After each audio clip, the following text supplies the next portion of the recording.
Nós vamos ler então no Evangelho de João, capítulo de número 17, do verso de número 20 até o verso 26. João, capítulo 17, do verso 20 até o verso 26. Esse texto é o texto básico da nossa revista, Uns aos Outros, que fala sobre a unidade da igreja. Então nós vamos meditar nesse texto nesta noite. E lembrando os irmãos que o texto vai nos ensinar que a unidade da igreja, ela deve, ou melhor, nós temos como modelo de unidade a Trindade Santa, Deus Pai, Deus Filho e Deus Espírito Santo. É o modelo que nós temos que seguir de unidade, de comunhão. E isso se estende também à igreja. Então, lá em Gênesis, melhor, em João capítulo 17, verso de número 20 até o verso 26, diz assim: Não rogo somente por estes, mas também por aqueles que vierem a crer em mim, por intermédio da sua palavra, a fim de que todos sejam um. E como és tu, ó Pai, em mim, eu em ti, também sejam eles em nós, para que o mundo creia que tu me enviastes. Eu lhes tenho transmitido a glória que me tens dado, para que sejam um como nós o somos, eu neles e tu em mim, a fim de que sejam aperfeiçoados na unidade, para que o mundo conheça que tu me enviastes e me amastes, como também amastes a mim. Pai, a minha vontade é que onde eu estou, estejam também comigo os que me destes, para que vejam a minha glória que me conferistes, porque me amastes antes da fundação do mundo. Pai justo, o mundo não te conheceu, eu, porém, te conheci. E também estes compreenderam que tu me enviastes. Eu lhes fiz conhecer o teu nome, e ainda o farei conhecer, a fim de que o amor com que me amastes esteja neles e eu neles esteja. Que Deus nos abençoe.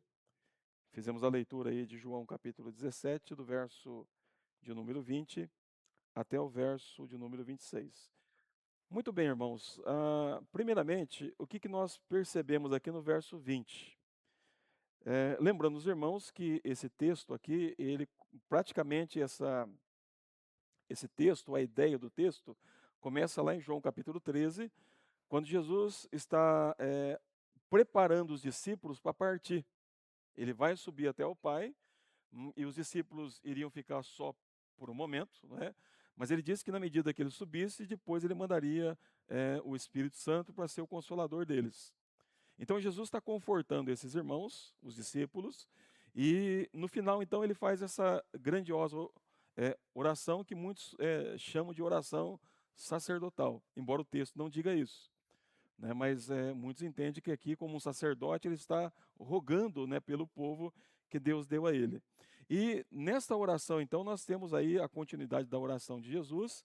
Os irmãos podem ver no verso 20 que ele diz assim: Não rogo somente por estes, mas também por aqueles que. Mas também, desculpe aqui, não rogo somente por estes, mas também por aqueles que vierem a crer em mim por intermédio da sua palavra. Então veja que Jesus está orando pelos seus discípulos, mas também ele está orando para outros que Deus então iria chamar por meio da palavra. Aqui é um ponto importante porque ele não só está rogando, pedindo a Deus para a manutenção e o fortalecimento dos seus discípulos, o encorajamento deles e que Deus usasse eles como instrumento, mas também ele está olhando para outros que virão a crer nele. E ele diz que essa fé, então, que terão nele, ela vem por meio da palavra. Lembrando os irmãos, então, que é por meio da pregação do evangelho, é por meio da pregação da palavra que pessoas são convertidas, transformadas e elas passam a crer no Senhor. Por isso que Jesus diz por intermédio da palavra. Aí ele continua dizendo no verso 21, a fim de que todos sejam um, como és tu, ó Pai, em mim e eu em ti, também sejam eles em nós, para que o mundo creia que tu me enviastes. Observe que agora Jesus começa a falar sobre a unidade que há entre o Pai e o Filho, ou a unidade que há na Trindade. Observe que ele está rogando pelos seus discípulos, e ele quer que os seus discípulos creiam nele de acordo com a palavra. E observe que, ao crer em Cristo de acordo com a palavra, é dito então que todos os que creem em Cristo por meio da palavra se tornam um com o Pai e com o Filho. É claro, meus amados irmãos, que aqui Jesus não está falando que nós nos tornaremos divinos, não é nada disso. Mas a ideia aqui é que o propósito do Pai, o propósito do Filho e o propósito do Espírito Santo passa a fazer parte da igreja. E esse propósito que há no Pai, no Filho e no Espírito Santo, e uma vez que eles compartilham com a igreja isso, a igreja vai viver em unidade. Ou seja, como que os crentes vão pensar? Os crentes vão pensar da seguinte maneira: Deus tem um alvo, Deus tem um propósito, Ele está efetuando esse propósito, por meio do Filho e por meio do Espírito Santo. Aí, quando nós somos convertidos, nós então entramos nesse projeto de Deus. E aí nós começamos a trabalhar também por meio da direção, do poder, da capacitação de Deus, para que esse propósito seja cumprido. Nós temos que lembrar que o nosso fim principal e último, né, é glorificar a Deus e desfrutar de Deus por toda a eternidade, ou gozar a Deus por toda a eternidade. Então, observe que quando o propósito do Pai e o propósito do Filho, que é revelado pela palavra, faz parte da nossa fé, a igreja trabalha em unidade, porque ela está em conexão com a Trindade Santa. Mas observe os irmãos que o Pai, ele não tem ciúmes do Filho, e o Filho não tem ciúmes do Pai. O Espírito Santo não tem ciúmes do Pai e nem do Filho. Mas as três pessoas da Trindade, elas trabalham juntas para que o propósito redentor de Deus aconteça. Então, aqueles que são convertidos, verdadeiramente falando, aqueles que fazem parte, então, do povo de Deus, o que acontece? Uma vez que eles entram em contato com esse projeto de Deus, aí nós trabalhamos com a mesma visão, com o mesmo propósito e com o mesmo ideal de Deus, que é glorificar o nome dele por toda a eternidade. Então Jesus diz aí, a fim de que todos sejam um, como és tu, ó Pai, em mim e eu em ti. Aqui ele está falando de propósito. Há um propósito do Pai, que é o mesmo do Filho, que é o mesmo do Espírito Santo. E eles trabalham juntos para que isso aconteça. Então a igreja agora, sendo redimida, resgatada, os crentes passam a fazer parte desse projeto e eles então trabalham também para que isso aconteça. E trabalham então em unidade, conforme Jesus aí está orando. Ele continua aí. E uma vez que nós trabalhamos em unidade, assim como Pai, assim como Filho, ele diz aí, para que o mundo creia que tu me enviastes. Ou seja, quando a igreja está unida no propósito de Deus, o que o Pai fez, o que o Filho fez, o que o Espírito Santo fez, ou está fazendo, e quando a igreja trabalha dessa maneira, o mundo olha para a igreja e o mundo passa a crer em Deus. Eles passam a crer em Deus, porque eles olham para a igreja e eles veem algo extraordinário. Ou seja, o Deus Todo-Poderoso está atuando em cada cristão. Então, ele diz aí para que o mundo, então, veja isso e saiba que o mundo enviou o Senhor Jesus Cristo. Então, irmãos, a unidade da igreja é algo importante. Como eu falei, os crentes aqui devem agir como um pai, como filho e como Espírito Santo. Ou seja, nós não precisamos ter inveja ou ter ciúmes, não é? Ou então provocar divisões na igreja por causa de determinadas coisas. Não precisamos fazer isso.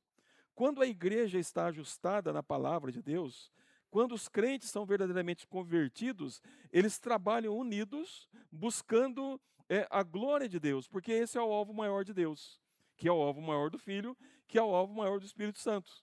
Tanto é que na oração, veja o que Jesus diz aqui. Ele diz assim: eu te glorifiquei na terra, consumando a obra que me confiaste para fazer. Isso está no verso 4. Agora veja o versículo 5. E agora glorifica-me, ó Pai, contigo mesmo, com a glória que eu tive junto de ti, antes que houvesse mundo. Então veja que o Pai glorifica o Filho glorifica o Pai. O Espírito Santo faz com que o Filho seja conhecido. Então, esse é o trabalho redentor da Trindade. Aí agora a igreja, que somos nós aqui, né, o corpo de Cristo, membros do corpo de Cristo, somos chamados para fazer parte desse mesmo projeto e desse mesmo ideal. Qual é? Glorificar a Deus. Glorificar a Deus. Então, quando a igreja trabalha unida, os irmãos trabalham unidos por amor a Deus e por amor ao próximo. Então, o que que acontece na igreja? Segundo Jesus aí, é dito que para que o mundo creia que tu me enviastes. Ou seja, como que a evangelização ela se torna eficaz? Quando nós estamos de conformidade com os planos eternos de Deus. Entenda uma coisa, irmãos, que o principal objetivo da igreja, ou o principal propósito da igreja existir, e quando eu falo igreja somos nós, é adorar a Deus. Missões está em segundo lugar, né? Missões e qualquer outra coisa está em segundo lugar. Agora, uma igreja que adora, ela é missionária. É a adoração que envia missionários. Mas para que a igreja adore verdadeiramente, então ela precisa viver, e o modelo de vida que nós temos é a Trindade Santa. Ou seja, o Pai, o Filho e o Espírito Santo. Como eles vivem, como eles estão em comunhão. Essa comunhão e essa vivência se torna um modelo para a igreja. Então, é assim que funciona, e Jesus está dizendo isso, que quando isso acontecer, então, o mundo vai crer que Deus enviou o Filho. Versículo 22, ele diz assim: eu lhes tenho transmitido a glória que me tens dado, para que sejam um como nós o somos. Como que Jesus fez isso? A palavra glória aqui, irmãos, Jesus está dizendo o seguinte: olha, os discípulos conheceram o poder de Cristo, o amor de Cristo, a misericórdia de Cristo, a bondade de Cristo, o juízo de Cristo. E como que Cristo fez isso? Ensinando e realizando a sua obra, os seus milagres. Então, nos seus milagres, eles viam o poder, a sabedoria, a bondade, o amor, a soberania de Cristo Jesus. Na sua atitude de ser pendurado em um madeiro, eles viram o amor e a misericórdia de Cristo Jesus. Então, quando diz que ele revelou a glória do Pai, ou seja, Cristo revela a glória do Pai, vivendo e ensinando tudo aquilo que o Pai ordenou. Então, ele diz que isso ele transmitiu aos discípulos. E uma vez que os discípulos compreenderam isso, eles também compreenderam uma coisa, que tanto o Pai quanto o Filho são um, em propósito, em unidade, em essência e em poder. Então veja aí que o conhecimento de Deus, transmitido por Cristo Jesus, está por meio da sua pessoa e também da sua obra. Tudo que ele fez para que o Pai fosse glorificado. E ao mesmo tempo o Pai estava glorificando o Filho. Então os seus milagres, os seus ensinos e tudo que ele realizou, ele mostrou a glória do Pai. A grandeza do Pai, a glória de Deus. Então por isso que ele vai dizer aí: eu lhes tenho transmitido a glória que me tens dado, para que sejam um como nós o somos. Então veja uma coisa, o que os discípulos viram? Eles não viram. O que eles viram, na verdade? Eles viram uma unidade entre o Pai, o Filho e o Espírito Santo. O Pai, o Filho e o Espírito Santo trabalhando juntos para um propósito. O que eles não viram? Em nenhum momento eles viram o Pai, o Filho e o Espírito Santo brigando, discutindo, ou um querendo passar na frente do outro. Isso eles não viram e nós nunca veremos isso, porque há uma unidade na Trindade. Agora ele diz, da mesma maneira nós devemos viver assim. Por ele diz assim, para que sejam um como nós o somos. Então, irmãos, todos os trabalhos que existem na igreja devem ser primeiramente para a glória de Deus e para a unidade da igreja. Os dons que Deus dá para a igreja, para cada irmão tem um dom. Não existe crente sem dom. Todos os crentes têm um dom que Deus deu. Esses dons devem ser usados para o bem da igreja, para o bem de cada irmão, mas também, principalmente, para a glória de Deus. E é isso que Jesus está ensinando. E nós devemos fazer isso da mesma maneira, ou melhor, nós temos aqui o padrão, que é Deus Pai, Deus Filho e Deus Espírito Santo. Vamos pensar numa coisa aqui, irmãos. Deus não precisava fazer isso, mas a Bíblia diz que ele, por meio do Filho, se deu a nós. Está lá em João 3,16. Porque Deus amou o mundo de tal maneira que deu o seu Filho unigênito para que todo aquele que nele crê não pereça, mas tenha o quê? A vida eterna. Ou seja, o Filho deu a vida em nosso lugar. Ele não precisava fazer isso. E ele fez isso por amor. A razão de Deus vir nos salvar é o amor que ele tem por nós. E não porque nós merecíamos, porque ele diz que Ele nos amou sendo nós ainda pecadores. Agora, toda a obra que Cristo fez para nos resgatar do pecado, houve um acordo da parte do Pai e da parte do Espírito Santo. De maneira que eles trabalham juntos para que a nossa salvação seja uma salvação plena e completa. Veja uma coisa que é importante. O Pai, o Filho e o Espírito Santo estão trabalhando para a minha salvação e para a sua salvação. Eles trabalharam para que nós fôssemos salvos. Agora, eles não fizeram isso constrangidos ou movidos por alguma coisa de bom que há em nós, não. Eles fizeram isso somente por amor, por amor. Então, quando Jesus diz que ao agirmos assim, nós somos um, quer dizer que a igreja, ela também vive pelo amor. E tudo que ela faz pelo amor ao próximo e para a glória de Deus. Então, esse é o princípio aí que Jesus está estabelecendo. E observe que ele está usando o Pai e ele como modelos para que isso aconteça. No verso de número 23, ele diz: eu neles e tu em mim, a fim de que sejam aperfeiçoados na unidade, para que o mundo conheça que tu me enviastes e os amastes, como também amastes a mim. Então veja que ele diz o seguinte, que por meio da obra redentora, Cristo então, ele está em nós, assim como o Pai está em nós. Lá na segunda carta aos Coríntios capítulo 6, Deus diz assim que nós devemos sair do meio dos ídolos, e ele diz que ele então vai nos ter por filhos e filhas, e o texto diz que ele vai passar a andar conosco e habitar em nós. E habitar em nós. Jesus diz aqui, eu neles. Quando ele mandou os discípulos ir para o mundo, ele falou assim, eis que estou convosco todos os dias, até a consumação dos séculos.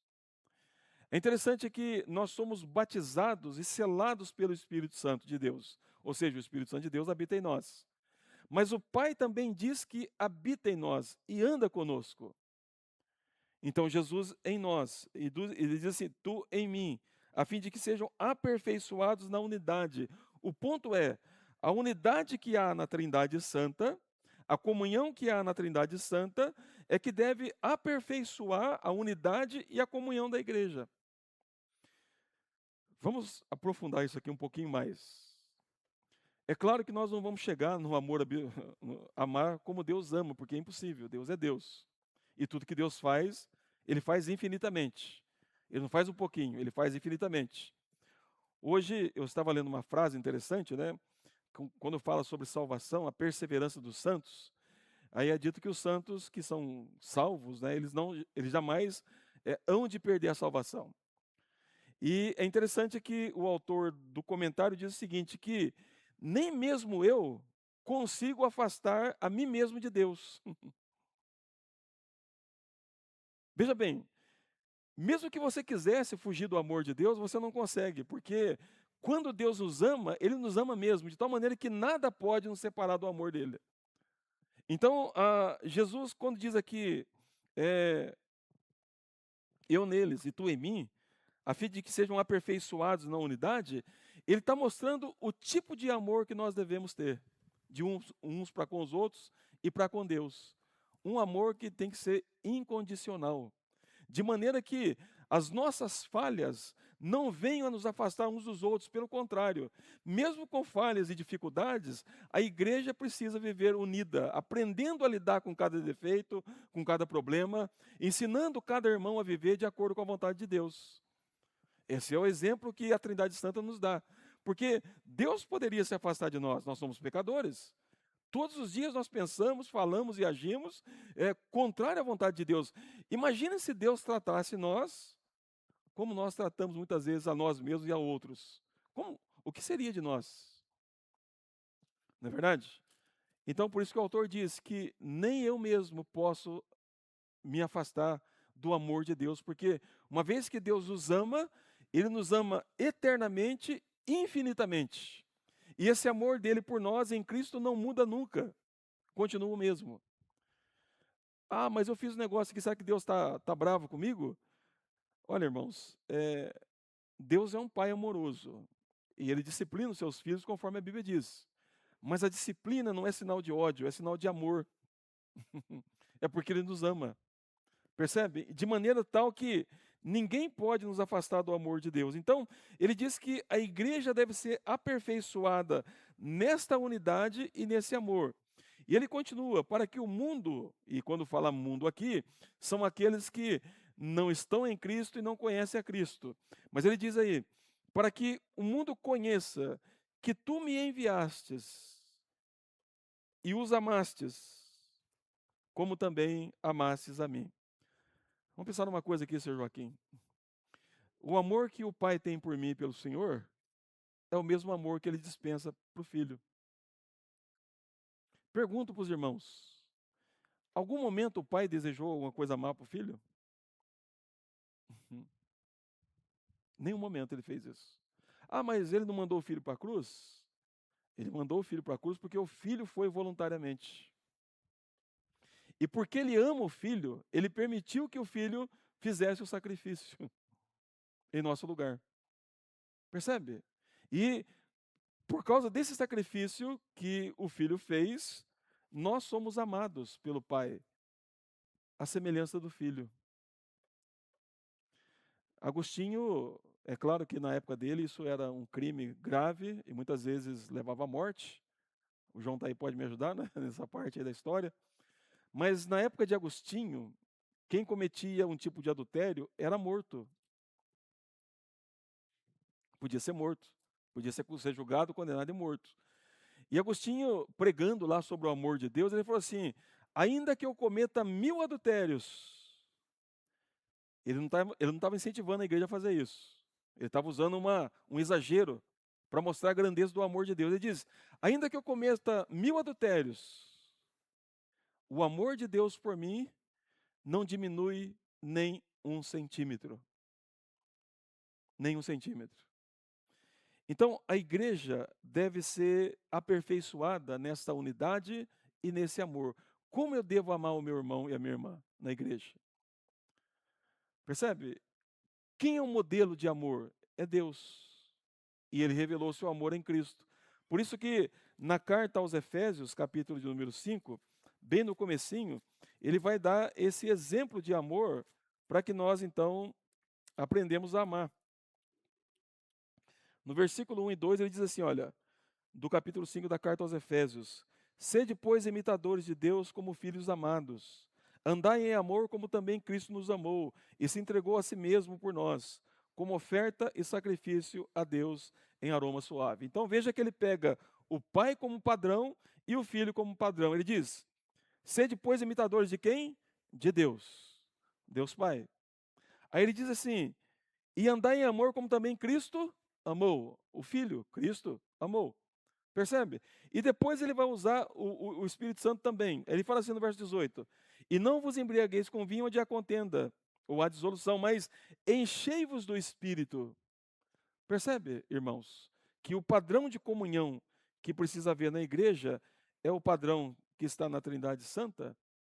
Esse é o amor que nós devemos aprender a amar. E a unidade que há na Trindade também deve estar na igreja. Os crentes, com seus dons e habilidades, trabalham unidos para que Deus seja glorificado, o nome dele seja conhecido e para que o mundo saiba que Cristo Jesus é o Salvador e enviado pelo Pai. Isso aí, então, ele diz que o amor que Deus tem por nós é o mesmo que o do Filho. Aí no verso 24 ele diz assim: Pai, a minha vontade é que onde eu estou estejam também comigo o que me destes, para que vejam a minha glória, que me conferistes, porque me amastes antes da fundação do mundo. Vamos entender esse texto aqui. Veja o amor de Cristo por nós. Ele está orando da seguinte maneira. Ele diz assim, olha, onde eu estiver, estejam eles comigo. É bem possível, irmãos, que Jesus está falando aqui da glorificação. Do momento da glorificação. Porque hoje, no corpo que nós estamos, se Cristo se manifestasse aqui, nós não conseguiríamos ficar aqui. Mesmo ele, homem glorificado, nós não conseguiríamos contemplá-lo. Lembra de João, quando viu ele glorificado? Fala que João caiu por terra, porque ainda estava nesse corpo que ainda mantém corrupção. Mas observe então que ele está dizendo, olha, a minha vontade é que onde eu estou, estejam também comigo. os que me destes, para que vejam a minha glória. Ou seja, Jesus quer que nós contemplemos agora a glória dele, a formosura dele, como glorificado antes da fundação do mundo. Ou seja, vamos lembrar aqui, lá em Isaías capítulo 6, Isaías, quando foi orar, diz que no ano da morte do rei Uzias, eu vi o Senhor assentado no alto e sublime trono. E aí, quando Isaías contemplou aquela grande manifestação de Deus, é dito que ele ficou apavorado. Agora, no capítulo 12 de João, a partir do verso 40, diz que quando Isaías viu a minha glória, quem que Isaías viu assentado no trono? Foi Cristo. Agora, como que nós podemos contemplar Cristo assentado no trono? Quando o nosso corpo for glorificado à semelhança do corpo dele. Então, por isso que ele vai dizer aí, olha, Pai, a minha vontade é que onde eu estou estejam também comigo os que me destes, para que vejam a minha glória, que me conferistes, porque me amastes antes da fundação do mundo. Quando vai acontecer isso? Na glorificação do nosso corpo. Quando nós tivermos um corpo semelhante ao corpo de Cristo, então veremos Cristo glorificado com a glória que ele tinha antes da fundação do mundo. Por que ele está orando? Porque o Pai concorda com ele. E o Pai vai fazer isso. Unidade, percebe? E além da unidade, comunhão, ele está falando com o Pai.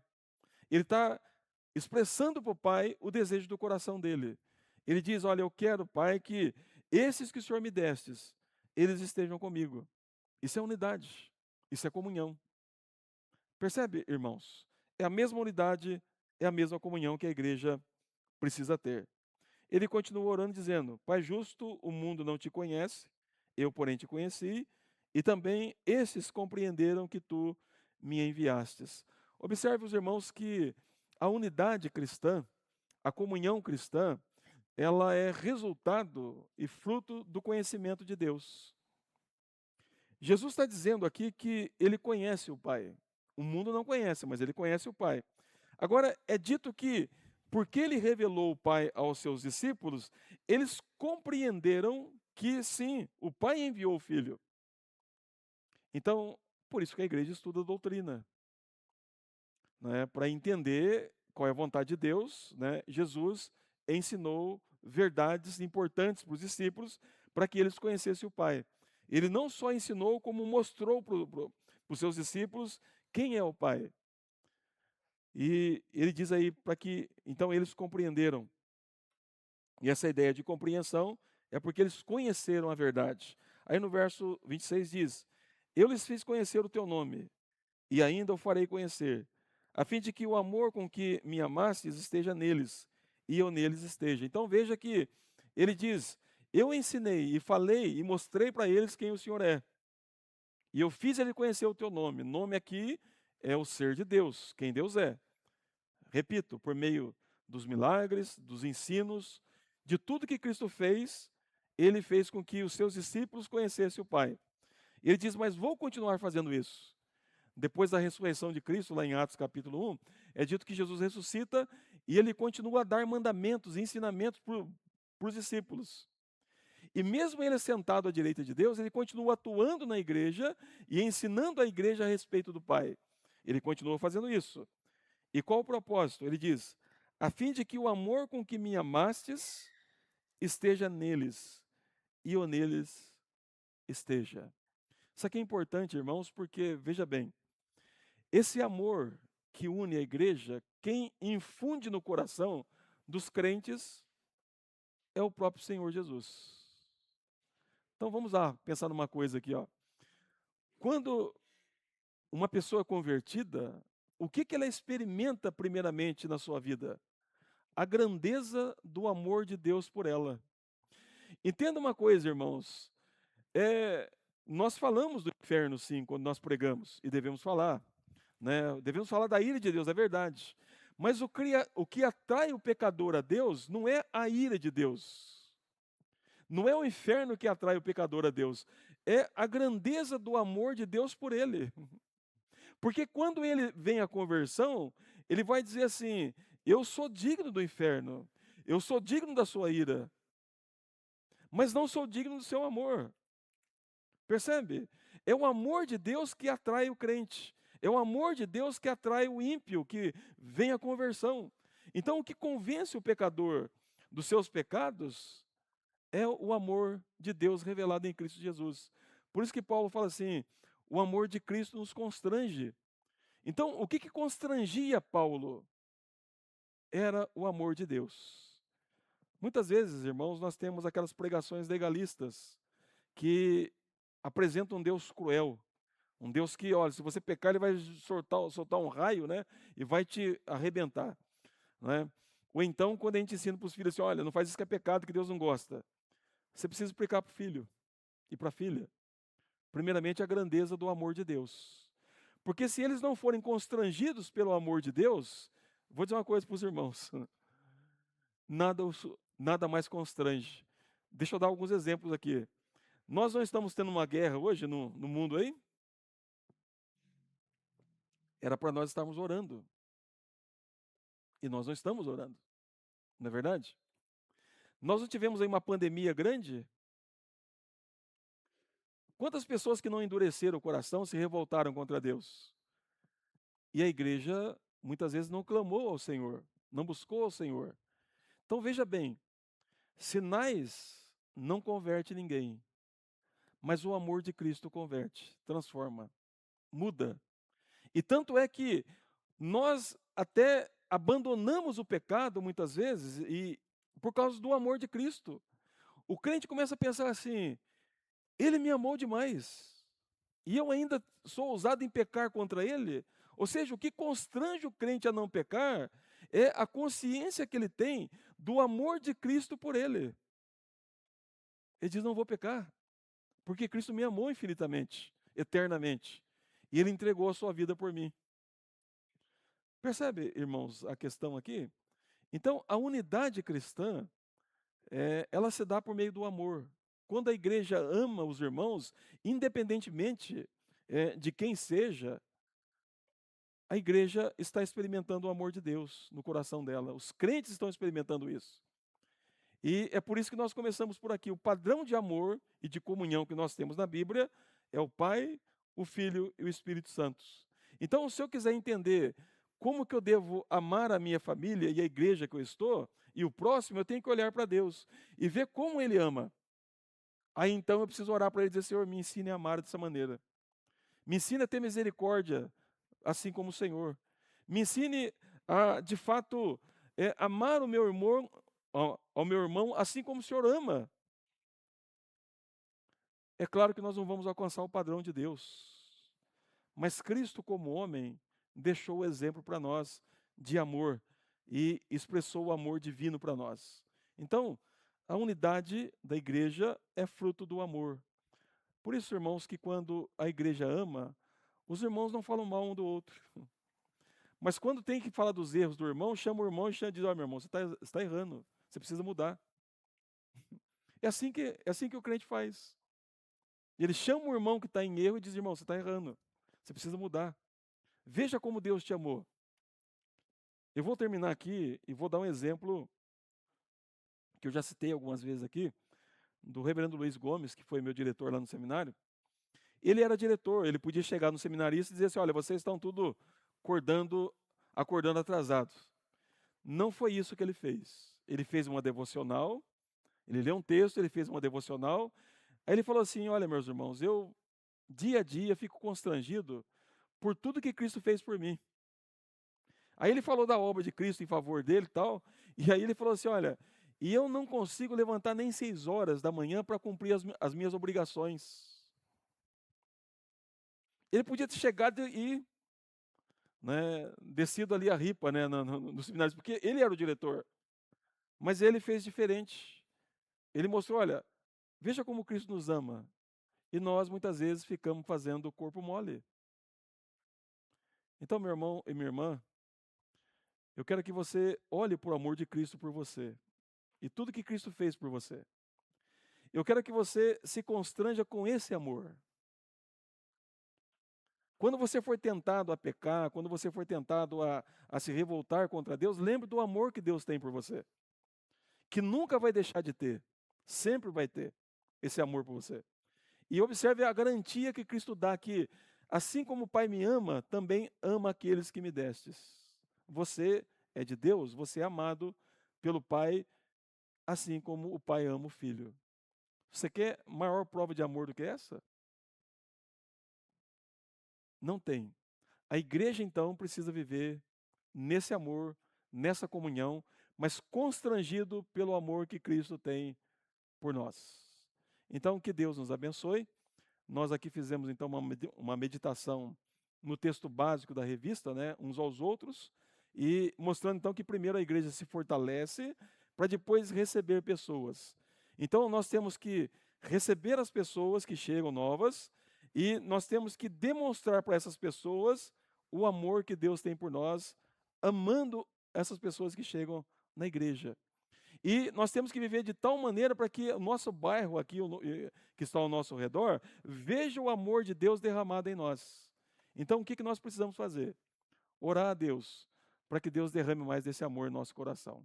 Um amor incondicional, sacrificial, voluntário, um amor que de fato quer glorificar Deus, mas quer também que outros participem de tudo aquilo que Deus tem feito em nosso favor.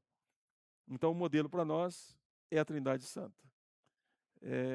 Esse é o modelo que Deus deixou para que a igreja viva e viva nessa unidade. Então, que Deus abençoe os irmãos. Recomendo os irmãos que continuem lendo a revista, né? Nós vamos trabalhar um período na revista, e ali então estão os principais temas ali que nós vamos tratar durante esse período. E unidade cristã.